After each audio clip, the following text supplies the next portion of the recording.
I didn't plan to be a hero that morning, and I sure as hell didn't plan to walk into Apache law with blood still drying on my hands and the echo of a woman's scream ringing in my ears. But the frontier never asked a man what he planned. It only asked what he was willing to live with. The sun hadn't yet burned the frost.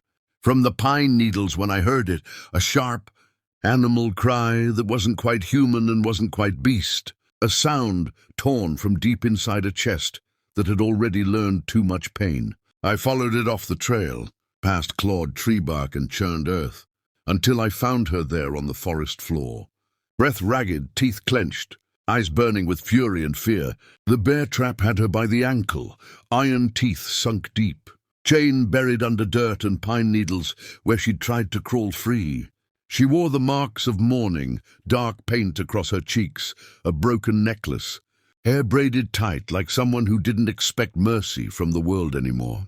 She didn't beg. She didn't scream when she saw me. She raised her hand like she'd rather die fighting than wait for another man to decide her fate. I slid off my horse slow, set my gun in the dirt where she could see it, and spoke soft, not because I thought she trusted my words, but because the woods were listening. When I pried that trap open, her pain came out in a sound that cracked something inside me, and when it finally snapped loose, she slumped like the earth itself had claimed her weight. I wrapped her leg, carried her to my fire, and fed her water, one careful swallow at a time, while the night settled in thick and watchful. She didn't tell me her name. I didn't ask. Some things aren't meant to be taken until they're offered. The fire burned low, coyotes sang somewhere far off, and she watched me with eyes that measured not kindness, but consequence. By dawn, her people came. They didn't announce themselves. They never do. Horses circled the camp like ghosts, warriors painted and armed, their silence heavier than any shout. I stood up slow, hands open, knowing damn well that saving one Apache woman didn't make me a friend to her tribe. She stepped forward on her injured leg before I could stop her. Chin lifted, gaze steady, and spoke words I didn't understand but felt in my bones. An elder dismounted, eyes sharp as flint, and studied me the way a butcher studies a blade. Then he said it in broken English, plain and final. You saved her life. You took her pain. You will take her. The air went still. I thought I'd misheard. I hadn't. Among her people, a widow rescued from death carried a bond deeper than blood. And the man who cut her free didn't walk away untouched. I could refuse, but refusal meant dishonor for her, danger for me, and blood that would soak into the ground long after my name was forgotten. I looked at her then, not as a stranger, not as a burden, but as a woman who had survived. Loss, iron, and fear without, surrendering herself, and I understood this wasn't a demand born of cruelty but of survival. The frontier didn't care about comfort. It cared about balance. So I nodded, just once. The elder smiled, not with warmth but with approval, and the circle opened. As we walked toward their camp, I felt the weight of every life choice that had led me there. And for the first time in years, that weight didn't feel like a curse. It felt like purpose. She walked beside me, steady despite the pain. And when her hand brushed mine, it wasn't gratitude I felt. It was a future pressing itself into the present, daring me to stand still or move forward. If this story stirred something in you, if you believe courage isn't about guns, but about choices made when no one's watching, then make sure you subscribe to the channel, because out here, survival has a price, honor has consequences, and the next story is already waiting just beyond the firelight. I didn't cross into the Apache camp as a conqueror or a guest. I crossed as a man being weighed, measured, and quietly judged by eyes that had seen too. Many promises broken by men who spoke softly and carried rifles. The camp breathed around me, smoke lifting from cook fires, horses stamping the earth, children pausing mid-play to stare without fear or shame. She walked beside me, her steps careful but proud, refusing help even when pain tightened her jaw. And that alone told her people more about her strength than any words could have. They gave me no welcome and no threat, just space, which I learned quickly was more dangerous than either. I was given water, then left alone while the day moved on without me. The kind of silence that presses a man inward until he's forced to face himself. I thought about all the roads I'd taken to avoid belonging anywhere, all the names I'd worn like coats and shed when the weather turned rough. By sundown, an elder came, motioned for me to follow, and brought me before the council fire. They spoke in their tongue, voices low and steady, not arguing but remembering, measuring the shape of my actions against their laws. When the widow, no, the woman, stepped forward and spoke again, her voice carried no plea. She told them what I'd done and what I hadn't done.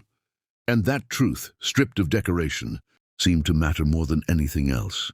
The elder turned to me and said I would stay, not as a prisoner, not as a husband, but as a man under watch. That night I lay awake beneath unfamiliar stars, listening to drums and distant laughter, realizing freedom had always been lonelier than I admitted. Days passed. I learned where to stand and where not to, when to speak, and when silence was the only language that counted. She healed slowly. We spoke little, but when we did, it was honest, about loss, about survival, about the way the world keeps taking unless you plant your feet and refuse to be moved. Some men looked at me with open suspicion, others with curiosity, and a few with something like respect. I worked because work speaks when words fail. I mended fences, hunted, shared what I knew without pretending it made me better than anyone else. One evening, the elder came again and told me the bond was not finished, only tested. If I stayed fully. If I left clean, but I would never return. I looked at her across the firelight and understood that saving her life had changed mine. Whether I accepted it or not, I stayed. And if you want to know what it costs a man to stop running, to earn trust one quiet action at a time, make sure you subscribe, because this story doesn't end with survival. It begins there. I learned the truth about belonging. The night that passed came riding into camp on borrowed horses and bad intentions. It was just after dusk when the dogs went quiet, not barking, not warning, just silent in the way animals get when danger knows exactly what it's doing. I was sharpening a blade by the fire when I felt it, that old tightening, behind the ribs that no amount of peace can erase from a man who's lived by violence. She noticed it too. She always did. Her eyes lifted toward the tree line, her hands stilled, and in that moment I knew whatever was coming wasn't meant only for me. The shots came fast, wild, tearing through the calm like broken promises, and the camp exploded into motion, warriors moving without panic, women pulling children into shadows, horses screaming as bullets tore the night apart. I grabbed my rifle, not because I was told to, but because I'd earned the right to choose. When the raiders broke from the trees, I recognized them before I wanted to, the same breed of men I used to ride with, scavengers who mistook cruelty for strength and thought the frontier owed them blood. They'd tracked me. Or maybe they'd just found prey and didn't care who stood in the way. Either way, the line was drawn. I fought alongside the Apache that night, not as an outsider proving himself, but as a man defending the ground beneath his feet. The gunfire echoed through the hills, firelight flashing off steel and eyes. And when it was over, the forest held its breath again, stunned by how close it had come to swallowing us whole. One of the raiders lay dying near the edge of camp, and with his last breath he spat my old name into the dirt like a curse. The elders heard it. So did she. By morning, the council was called. This wasn't about the attack, it was about truth.